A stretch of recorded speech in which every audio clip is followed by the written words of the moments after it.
కానీ ఖచ్చితంగా అది సమీపించినప్పుడు ఎలాంటి మనిషి అయినా ఇలా కొట్టుకుంటాడు. నేను జైల్స్లో సహోదరి కూడా చాలా కాలం చేశాను.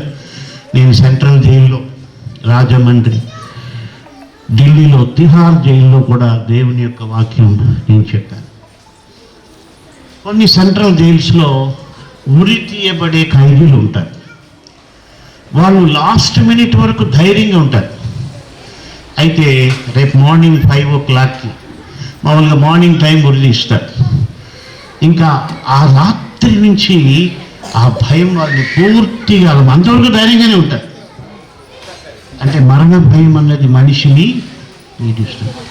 అంత భయంకరమైన దొంగలైనప్పటికీ ఆ మరణం సమీపిస్తుందంటే ఆ యొక్క భయం చేత వాళ్ళు విచిత్రంగా ప్రవర్తించి తల గోడకేసి కొట్టుకొని చాలా పొర్లి ఏడుస్తారు. మరణ భయం. కాబట్టి మరణ భయం లేని మనిషి ఈ లోకంలో లేడు. అది విడిపించటానికే యేసయ్య వచ్చాడు అన్నది నిజంగా ఎంత సంతోషకరమైనటువంటి వర్తమానం. సో 4వది, యోహాను రాసిన మొదటి పత్రిక 3వ అధ్యాయం 8వ వచనంలో ఈ విధంగా చెప్పబడింది. అపవాది యొక్క క్రియలను లయము చేయడానికి యేసుక్రీస్తు ఈ లోకములో ప్రత్యక్షమాయను. గమనించండి, నేను చెప్పిన వాక్యాలన్నీ నా సొంత మాటలు కాదు.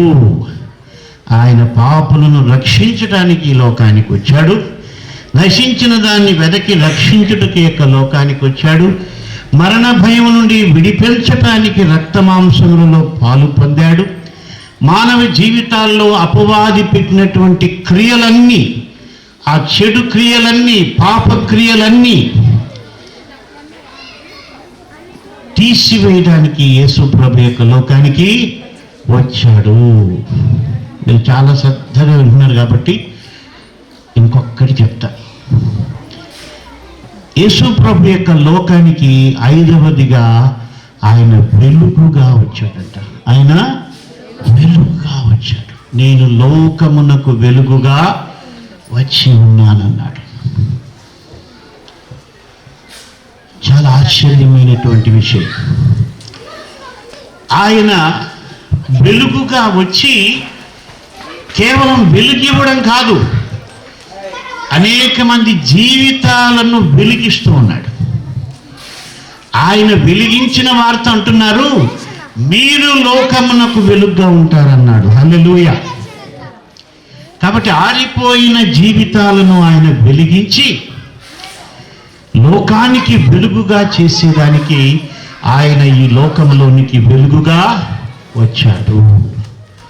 కాబట్టి 5 పాయింట్స్లో 5వది కొంచెం నేను మీకు వివరిస్తాను. సృష్టి ప్రారంభం గురించి పరిశుద్ధ గ్రంథం చాలా చక్కగా చెప్తారు. ఈ వెలుగన్న మాట సృష్టి ప్రారంభంలో వినిపిస్తారు.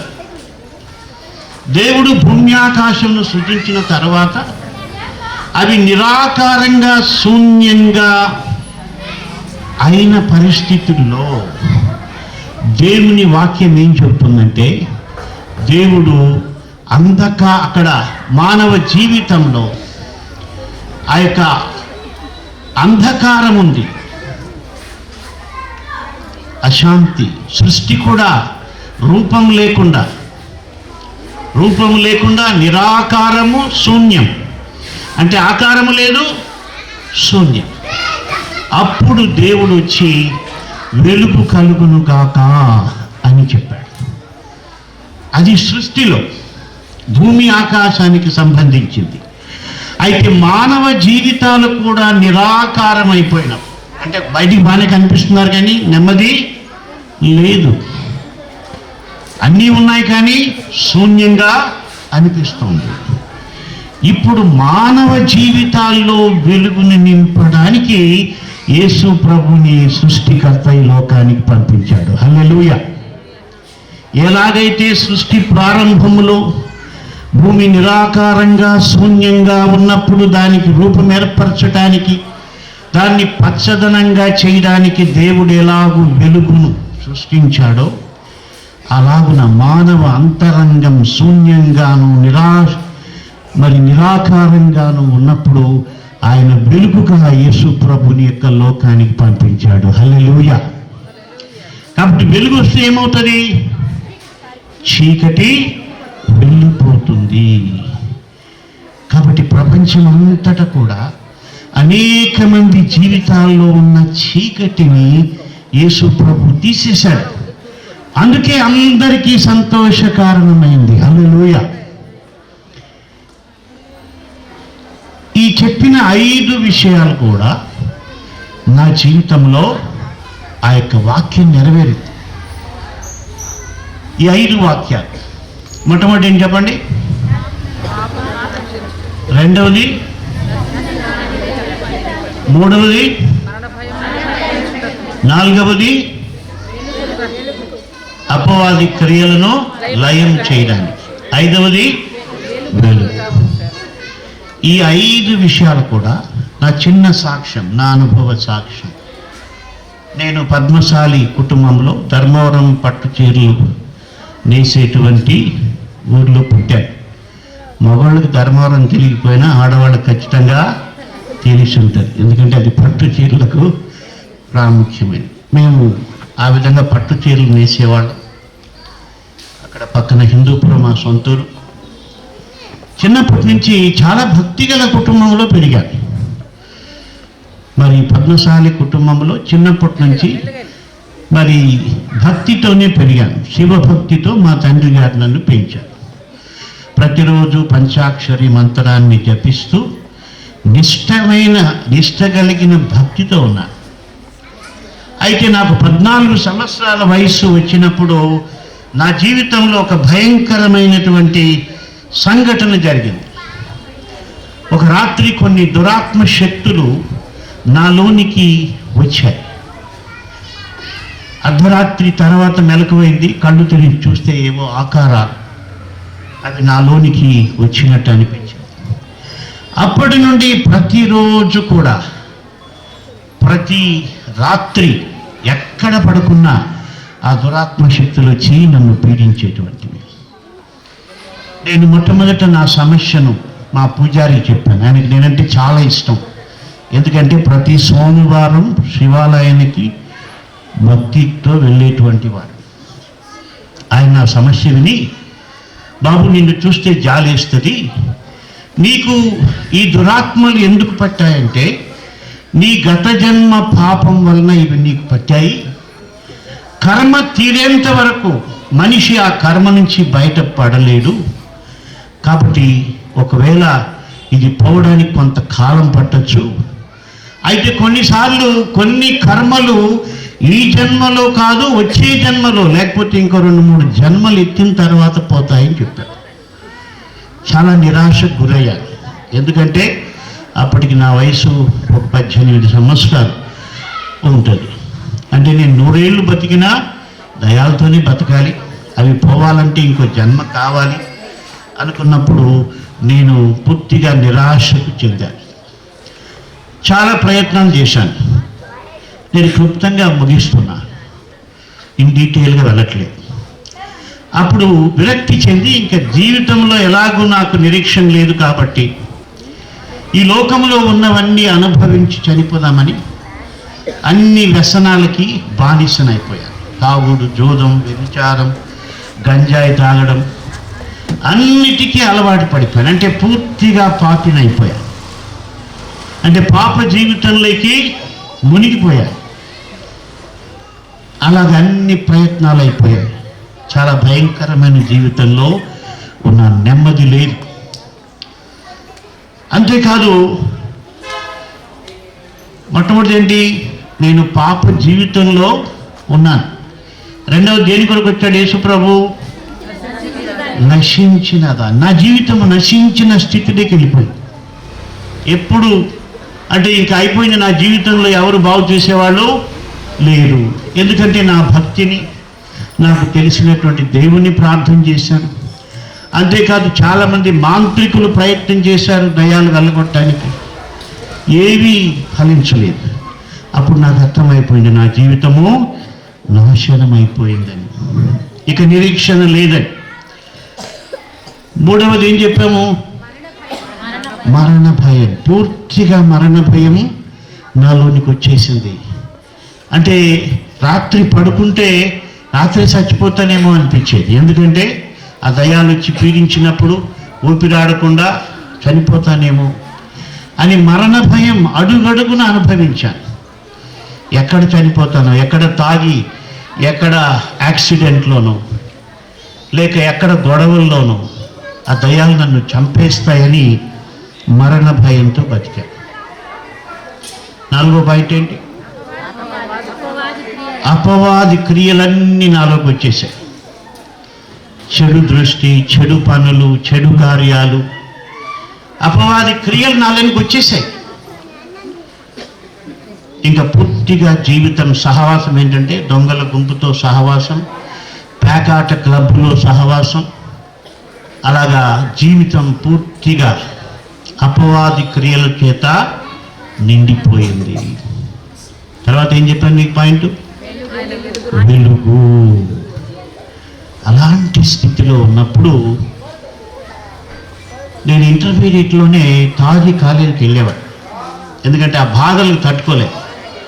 ఇంటర్మీడియట్ అంటే నా వయసు 15-16 సంవత్సరాలు ఉంటాయి. యేసుప్రభు ఎవరో నాకు తెలియదు. అయితే మా క్లాస్లో ఒక క్రిస్టియన్ అమ్మాయి, ఆమె నన్ను చూసి నాకేం సువార్త చెప్పలేదు, కానీ ఎప్పుడు తాగి అలా చాలా భయంకరంగా జీవిస్తూ ఉంటే, కాలేజీలో కూడా చాలా ఒక బ్యాడ్గా జీవిస్తూ ఉంటే, ఆ అమ్మాయి ఒక చిన్న ప్రార్థన చేసిందంటే ఏమని? యేసుప్రభువా గంగరాజుని రక్షించండి అని చిన్న ప్రార్థన చేసింది. హల్లెలూయా. కాబట్టి ఇక్కడ ఉన్న క్రైస్తవుల యొక్క బాధ్యత ఏంటంటే ఈ లోకంలో ఉన్న ప్రతి మనిషి కొరకు ప్రార్థన చేయటం. హల్లెలూయా. ఈ రాత్రి దేవుణ్ణి గుర్తు చేస్తున్నాడు. నీ బాధ్యత ఏంటంటే ఈ లోకంలో ఉన్న ప్రతి మనిషి కొరకు, వారు ఎంత చెడ్డవారైనా, నీకు శత్రువులైనా, వారంటే నీకు ఇష్టం లేకపోయినా, వాళ్ళందరూ కూడా యేసు ఇచ్చేటువంటి ఆ గొప్ప రక్షణ పొందాలని ప్రార్థన చేయాలి. ఆశ్చర్యం ఏంటంటే ఆమెకు తెలియకుండా ఆమె సొంత అన్న నాకు సువార్త చెప్పాడు. ఆమె ప్రార్థన చేసినట్టు కూడా నాకు తెలియదు. అయితే నేను ఆ రాత్రి ఆయన సువార్త చెప్పినప్పుడు ఆయన ఎంత చక్కగా దేవుడు ఆయన నడిపించాడంటే, ఆయన నాతో మాట్లాడుతూ నా సమస్య ఆయనకు తెలుసు. ఎప్పుడు తాగుతూ ఉండేవాడిని. ఆయన ఆ రాత్రి ఏం చెప్పారంటే, ఈ యేసు ప్రభు అంటే ఆయన కొలిచేటువంటి యేసు ప్రభు గురించి చెబుతూ, ఈ యేసు ప్రభు మనుషులందరి పాప కర్మలను తనపైన వేసుకున్నాడు. ఆ శిక్ష అంతా కూడా ఆయన భరించాడు. కాబట్టి ఆ యేసయ్యను నువ్వు ప్రార్థన చేస్తే నీ కర్మ పాపం పోతుందన్నాడు. హల్లెలూయా. ఆ మాట నన్ను ఆలోచింపజేసింది. ఎందుకంటే అప్పటి వరకు నేను విన్నదేంటి? ఎవరి కర్మ వారు అనుభవించాలి. కర్మ ఎప్పుడు తిరుగుతుందో ఎవరికి తెలియదు. అది ఈ జన్మలో పోవచ్చు, లేకపోతే భవిష్యత్తులో వేరే జన్మలో పోవచ్చు. నేను విన్న విషయాలు అవే. అయితే ఆ రాత్రి యేసయ్య నాతో ఆ కొత్త విషయం ఏంటంటే, ఎవరు కూడా నశించాల్సిన పని లేదు, ఎవరు అశాంతితో బతకాల్సిన పని లేదు, ఎవరు మరణ భయంతో జీవించక్కరలేదు. ఆ పాప పరిహారం అంతటినీ యేసయ్య శిలువలో రక్తము కార్చి చనిపోయి తిరిగి లేచాడు. కాబట్టి ఆయన్ను నమ్మినప్పుడు ఆ కర్మ పాపం పోతుందని ఆ రాత్రి యేసయ్య నాకు చెప్పాడు. హల్లెలూయా. కాబట్టి ఈ రాత్రి ఒకవేళ నువ్వు మొట్టమొదట యేసయ్య గురించి వింటూ ఉండొచ్చు. ఆ రాత్రి యేసు ప్రభు గురించి ఆయన చెప్పినప్పుడు అదే మొదటిసారి నేను వినడం. 20 సంవత్సరాల వయసు నాకు అప్పుడు, 1980. ఇప్పుడు నా వయసు 66 సంవత్సరాలు. దాదాపు 45 సంవత్సరాల క్రితం యేసు ఎవరో నేను విన్నాను. ఆ రాత్రి ఆయన ఏం ప్రార్థన చేయలేదు. నేనేమనుకున్నానంటే, అన్ని ప్రయత్నాలు అయిపోయాయి నా జీవితంలో శాంతి కొరకు, విడుదల కొరకు, మరి ఈయనేమైనా బాగు చేస్తాడా అని ఆలోచించి తలవాల్చాను. ఓ గొప్ప దర్శనంలో ఆ రాత్రి యేసు ప్రభు ఆయన యొక్క 2 చేతులు చాచి నా ప్రశ్నకు సమాధానముగా నేను నిన్ను బాగు చేస్తానని ఆయన 2 చేతులు చాపాడు. హల్లెలూయా. చాలా ఆశ్చర్యపోయాడు. నేను ప్రార్థన చేయలేదు, యేసు ప్రభుని వెతకలేదు. చాలా ఆశ్చర్యం వేసింది, చాలా సంతోషం వేసింది. ఆ తర్వాత నాకు ఎవరు యేసయ్య గురించి చెప్పారో ఆయన దగ్గరికి వెళ్ళి చెప్పాను, అయ్యా నువ్వు ఇలా అన్నావు, యేసు ప్రభు నన్ను రక్షిస్తాడని, నా బాధల నుండి, నా కష్టాల నుండి, నా మరణ భయం నుండి, నా బంధకాల నుండి ఆయన విడిపిస్తాడు నువ్వు చెప్పెళ్ళావు. నేనైతే ఈయన బాగు చేయగలడా అని ప్రశ్నించుకున్నాను. అయితే యేసు ప్రభు ఆయన దర్శనం ఇచ్చాడంటే ఆయనకు చిన్న బైబిల్ ఇచ్చాడు, గిడియన్ బైబిల్. అది చదువుతూ ఉంటే ఓ గొప్ప అద్భుతం జరిగింది. మనుషులు నమ్మలేనటువంటి అద్భుతం జరిగింది. ఏంటంటే యేసు ప్రభు దయ్యాలను, దురాత్మలను వెళ్ళగొట్టిన సందర్భాలు అనేక చోట్ల పరిశుద్ధ గ్రంథంలో ఉంది. నేను సరిగ్గా యేసు ప్రభు దయ్యములు వెళ్ళగొడుతున్న ఆ యొక్క భాగం బైబిల్లో చదువుతున్నప్పుడు ఓ అద్భుతం నేను చూశాను. నాలో ఉన్నటువంటి దయ్యాలు యేసు ప్రభు యొక్క వాక్యపు శక్తికి భయపడ్డం నేను చూశాను. హల్లెలూయా. చాలా ఆశ్చర్యపోయాను. ఏంటి ఇంతకాలం నన్ను పీడించి నన్ను భయపెట్టిన ఈ దురాత్మలు ఈ బైబిల్ చదువుతూ ఉంటే యేసయ్య మాటలకు భయపడుతున్నాయంటే యేసు ప్రభులో శక్తి ఉందని నాకు నమ్మకం కుదిరింది.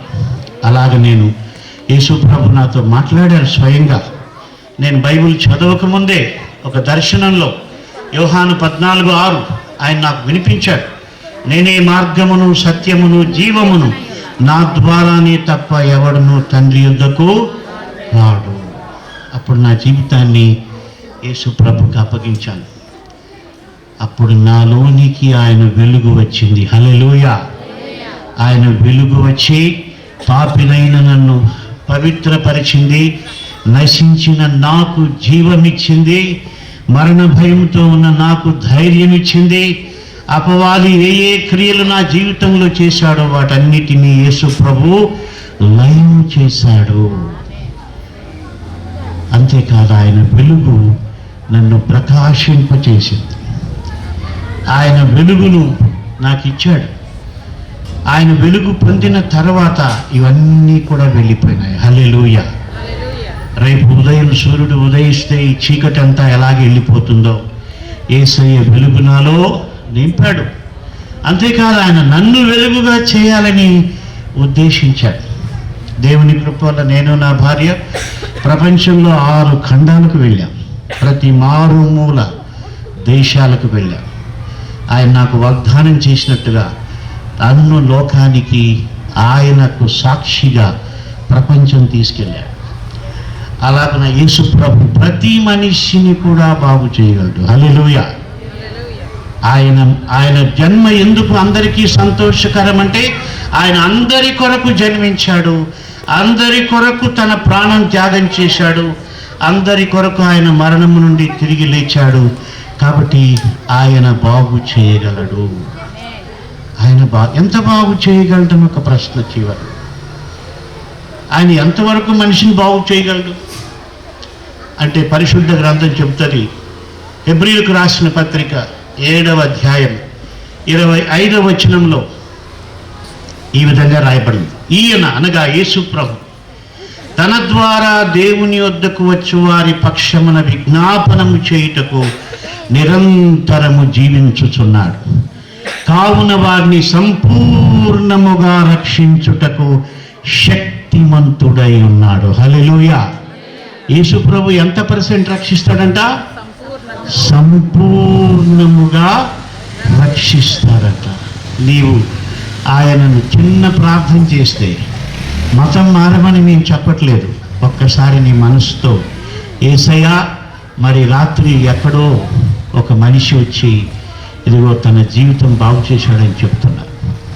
కాబట్టి నాకు కూడా మీరు నెమ్మది ఇవ్వండి, నాకు కూడా మరణ భయం నుండి విడిపించండి, నాకు కూడా వెలుగివ్వండి అని ప్రార్థన చేస్తే ఆయన నీలోనికి వచ్చి నీ సమస్యలన్నీ తీర్చి నిన్ను ఎలాగో రక్షిస్తాడంటున్నాడు?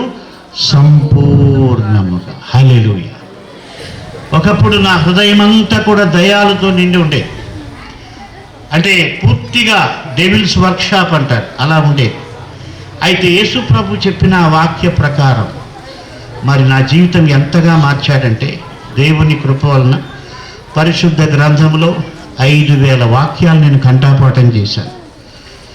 ఇప్పుడు నా హృదయం ఎంత మారిపోయింది? దేవుని వాక్యము చేత నింపబడింది. హల్లెలూయా! ఎంత గొప్ప సంపూర్ణమైన రక్షణ! ఒకప్పుడు దురాత్మలతో నిండిపోయిన నా హృదయాన్ని ఆయన రక్షించి, ఆయన విడిపించి, ఆయన వెలుగునిచ్చి సంపూర్ణముగా ఆయన వాక్యము ప్రకటించడానికి ఆయన ఏర్పరచుకున్నాడు. కాబట్టి ఆయన్ను నీవు స్వీకరిస్తేనే ఆ సంతోషము అర్థమవుతుంది. అయితే ఆయన చెప్పేశాడు, ఇది ప్రజలందరి కొరకు నేను జన్మించానన్నాడు. ఇప్పుడు పరిశుద్ధ గ్రంథంలో ఒక సంఘటన ఉంది, చెప్పి నేను ముగిస్తాను. అయిపోయింది 5 minutesలో. మీరు చాలా శ్రద్ధగా విన్నారు. కాబట్టి పరిశుద్ధ గ్రంథంలో సుకార్ అన్నటువంటి గ్రామంలో ఒక స్త్రీ యేసు ప్రభు దగ్గరికి వచ్చి, ఆమె యేసు ప్రభు మాటలు విని ఆమె జీవితంలో ఇందాక చెప్పినట్టుగా గొప్ప రక్షణ పొంది ఆ ఊళ్ళో వాళ్ళకి చెప్పింది, ఈయన నిజంగా ప్రవక్త అయి ఉన్నాడు, ఈయన యూదుల కొరకు వచ్చాడు, ఇదిగో నా జీవితంలో ఉన్న సంగతులని ఆయనకు తెలుసు, కాబట్టి ఈయన నన్ను బాగు చేశారని చెబుతాడు. ఆమె చెబుతారు. అప్పుడు ఆ ఊళ్ళో వాళ్ళు ఏం చేశారంటే యేసు ప్రభుని అడిగారు, ప్రభా ఒక 2 రోజులు మా దగ్గర ఉండండి అని అడిగారు. యేసు ప్రభు వాళ్ళతో 2 రోజులు ఉన్నాడు. అంటే వాళ్ళు యేసు ప్రభుని గురించి బాగా దగ్గర నుంచి విన్నారు, ఆయన మాటలు విన్నారు. ఆ విధంగా యేసు ప్రభుతో సహవాసం చేశారు. చేసిన తర్వాత వాళ్ళు ఏమన్నారంటే, ఎవరైతే ఆమె వారికి యేసు ప్రభు గురించి చెప్పిందో ఆమెను పిలిచి అన్నారు, అమ్మా ఇప్పుడు నీవు చెప్పిన దాన్ని బట్టి కాదు, మా మట్టుకు మేము ఈయన నిజముగా లోకరక్షకుడని తెలుసుకొని ఉన్నాము. హల్లెలూయా! ఆశ్చర్యం ఏంటంటే ఆమె కంటే గొప్ప విశ్వాసం వీరికి వచ్చింది. ఆమె యూదులకు మాత్రమే రక్షకుడు అనుకునింది. అయితే వీరు యేసు ప్రభుతో సహవాసం చేసిన తర్వాత వారికి ఓ గొప్ప విశ్వాసం వచ్చింది, ఈయన నిజముగా లోకరక్షకుడు. హల్లెలూయా! కాబట్టి ఆ యేసయ్య మాటలు నువ్వు చదివితే నువ్వు అందరికంటే గొప్ప విశ్వాసం అవుతావు. హల్లెలూయా! ఆ చెప్పినామ కంటే విన్నోళ్ళు గొప్ప విశ్వాసులు అయిపోయారు. కాబట్టి రాత్రి మీరు యేసయ్యను విన్న విషయాలు, అంటే నేను చెప్పిన మాటలు కాదు, నేను అన్ని నీకు బైబిల్ వాక్యాలే చెప్పాను. ఆ మాటలు మీరు విశ్వసిస్తే, పరిశుద్ధ గ్రంథాన్ని మీరు చదివితే మీరు కూడా ఆ మాట చెప్పగలరు, నా జీవితంలో కూడా యేసయ్య నాకు వెలుగిచ్చాడు అని చెప్పగలరు. హల్లెలూయా! కాబట్టి చిన్న ప్రార్థన నాతో కలిసి చెప్పండి. నేను చివరిగా చెప్పే మాట ఏంటంటే, 45 సంవత్సరాల క్రితం ఆ వ్యక్తి నాకు చెప్పి వెళ్ళిపోయాడు, ఈ యేసు ప్రభు నిన్ను రక్షించుటకు సమర్థుడని చివరి మాట చెప్పి వెళ్ళిపోయాడు. ఆయన వెళ్ళిపోయాడు, కానీ ఆ మాట నా చెవుల్లో ప్రతిస్పందిస్తోంది, యేసు నిన్ను బాగు చేస్తాడని. కాబట్టి రాత్రి నేను కూడా ప్రసంగం అయిన తర్వాత వెళ్ళిపోతాను. అయితే ఈ మాట మీరు వింటూనే ఉంటారు, యేసు నిన్ను రక్షించుటకు సమర్థుడు, నిన్ను పాపము నుండి విడిపించుటకు సమర్థుడు, నశించిన స్థితి నుండి నిన్ను బయటపడేయడానికి సమర్థుడు, మరణ భయము నుండి విడుదల ఇవ్వడానికి సమర్థుడు, అపవాది క్రియలను లయము చేయుటకు సమర్థుడు, నీకు వెలుగు ఇచ్చి నిన్ను వెలుగుగా చేయుటకు సమర్థుడు. హల్లెలూయా! సంపూర్ణముగా రక్షించుటకు సమర్థుడు. కాబట్టి దయచేసి చిన్న మాటలు నాతో కలిసి చెప్పండి.